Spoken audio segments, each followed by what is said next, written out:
Hey guys, what's up? Welcome back. This is the first live stream. It's actually private, but I'm going to make public live streams very soon. I'm just using this private live stream to make sure all the technical aspects are working right, everything is fine, and this is just working like a live recorded video tutorial in Sketch. I hope you are happy about that. For example, I guess we will do many new live streams within the next weeks in which you can just be live with me while I'm recording the tutorials. You can join the live chat and ask me questions and so on. So I think this will really be a great opportunity. So the first thing in Sketch, or basically today's user interface that we are going to design, will be a shopping user interface. And I made many months ago, like a year ago, I made a Nike UI design for the web, and now I will bring this to iOS with a new design. So what we're going to do is to create a new artboard, hit A and select the iPhone 7 one. And what we're going to do now is to create a new from template, not an app icon, sorry, but new from template iOS UI design. Because we of course need a status bar. The status bar is the basic component for every user interface on the mobile. And we're simply pasting it in and using this icon to place it at the top. Okay, so this is the first part. The status bar will be like as a part of a tab bar, which we will use this rectangle. I call it top bar BG background, and I'm going to give it a different fill, like a slight grayish fill like this, and we are going to add some icons. So the icons that we are going to use for this tutorial are the material design icons. They are linked down in the video description, so you can download them fully free, of course. I'm going to use a back icon because we are using an article, like a single item that you can shop in the Nike store. And I would also like to use a shopping basket for the icon. So I'm going to ungroup it, and both of these icons right here are going to be placed in the top bar. So basically what we're going to do is to drag them to our top bar. Of course, you can also use the basic icons to place them in the rough position, and after that you can also use your arrow keys to place them correctly.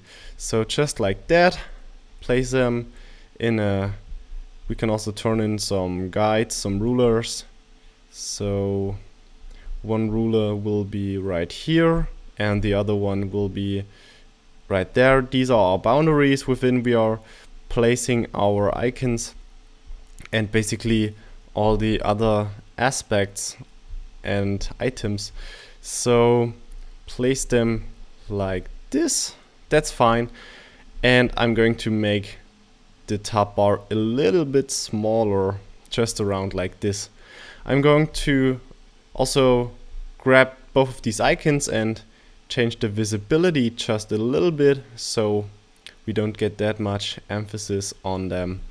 I would also like to give the item that we're going to display, and I'm going to use this photo in a few seconds. I'm going to give them a title and call them Nike Free or Nike Air Fly Night or something like that, Fly Knit, whatever.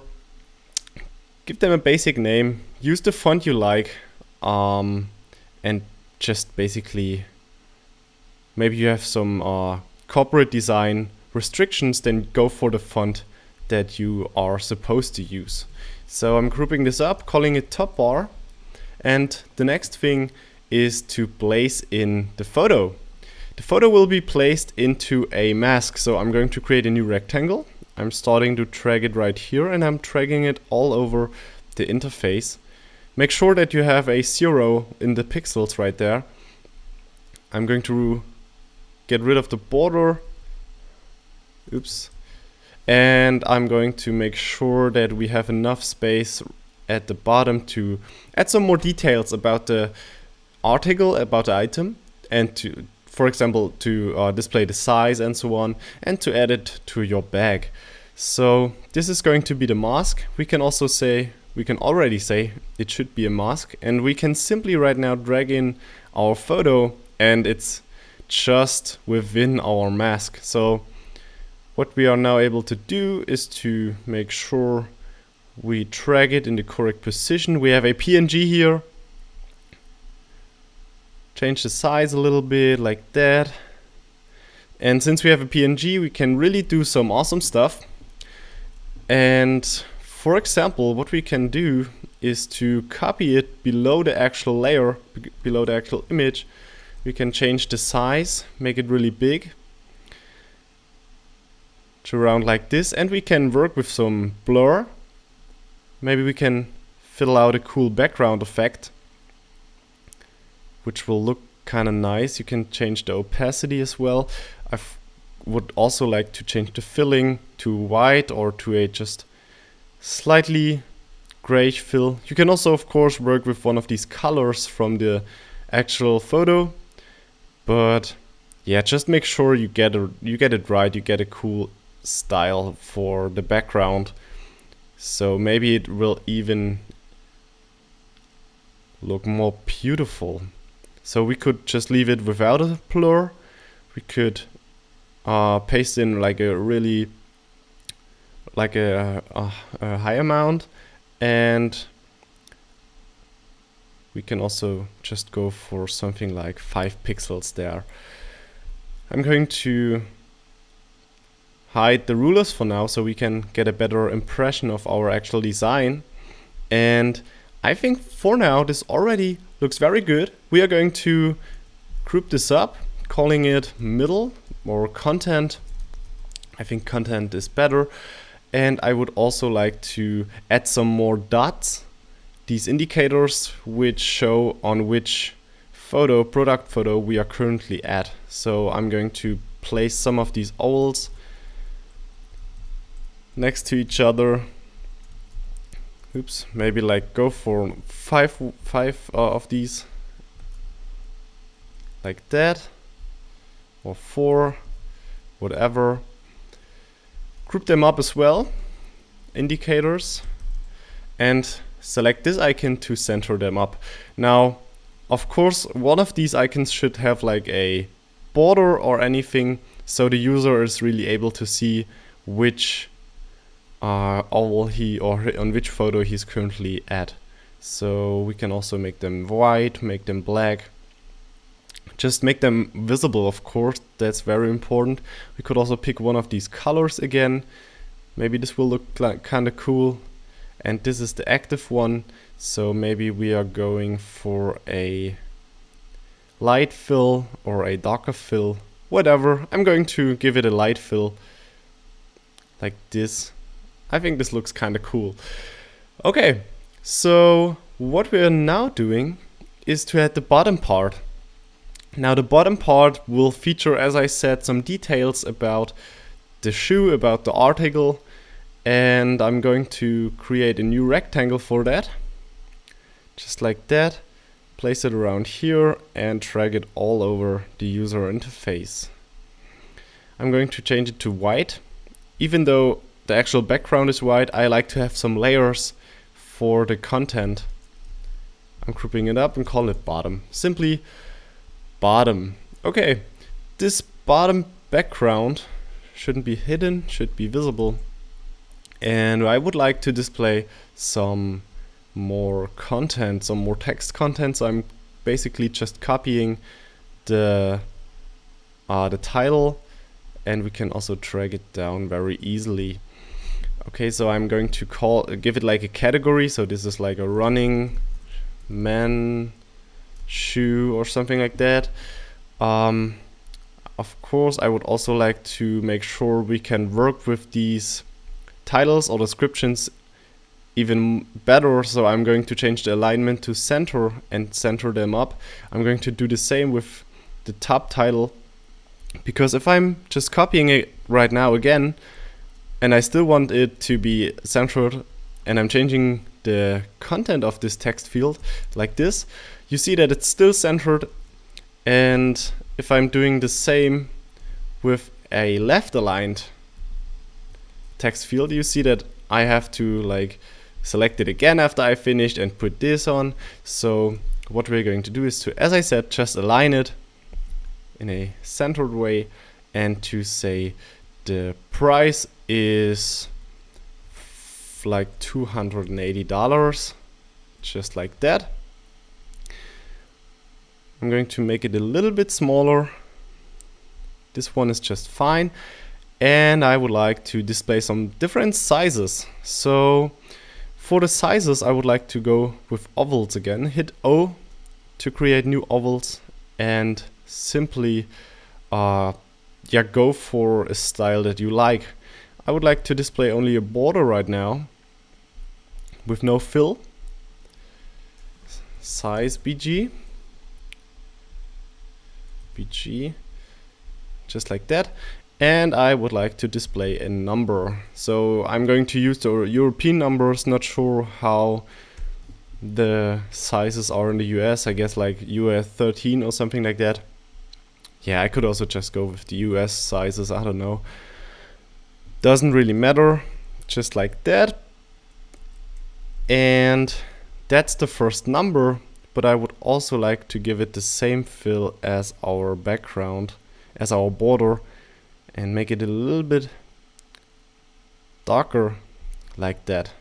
So this is the first size, and we are going to just duplicate it, place it next to each other, so we can even display more of these sizes, just like that. Maybe display 4, or what we could also do in a cool way is to select them all, and to display like we need one more to display like you can scroll this area to get the last number. Okay, we should probably start at 8, so we can just figure that out. Oops, I think I changed the opacity. This is the 10, 12, 13, and this will be 14. Just like that, super easy. These are the sizes. We can also group them up again, sizes, and change the position. Of course, the last thing that I would also like to display right here is a add to back, which is the icon right here, an add to back button. So I think we will probably reuse the icon, and we are placing it at the bottom. So I'm using my button right here at the top, and it will be placed just right here. Now I see that we don't really have that much space available right here at the bottom. So what we are going to do is to select our rectangle again and reposition all of these details, which is like that. So right now we can just use the bottom, the content, and place it, and place it just right there, just like that. So we have more space available to add a button. And the button will be a rounded rectangle, so here you can hit U, or you can also hit R to create a normal rectangle, just like that. I'm going to view the rulers again, so we can align it in a better way, just like that and like that. And right now you can also add a little radius, maybe 6 pixels. And I would like to use the color of our dot indicators again. I would like to make it a little bit bigger, and why not just work with some shadows this time? I'm going to try out using the same shadow color as our current button color. So this could possibly look kind of cool. Maybe get some more radius on there. Change the color to a bit more vibrant blue, just like that. And just figure out what looks best, try out some different styles for the button. So like that. This will be our button, so we can also group it up. Button, and this is the button background. This is the shape, which of course should be white. And we are going to copy the running man shoe text layer again and drag it down to our button, so we don't have to recreate all these elements. Add to, or we can also make it big, add to back. We can add some more spacing to the characters. Can also make it really big, really bold, like that. Attach the shape to the text around like that. And right now just position it centered. Eyeballing, of course, isn't that great all of the time, but I think for the tutorial it's just fine to work with that. So I'm selecting the sizes again to position them in the correct way to get better spacings. And yeah, this is the first live stream I just used for a basic tutorial, and I'm going to fill out and figure out all of the technical aspects right now. I hope you enjoyed it. If you enjoyed it, just hit the thumb up button, or let me know down in the comment section what you think about live streams. If you would like to join them, if you would like to have them announced on Twitter or anything. So subscribe to the channel if you haven't. And guys, thank you for your time and enjoy your week. See you.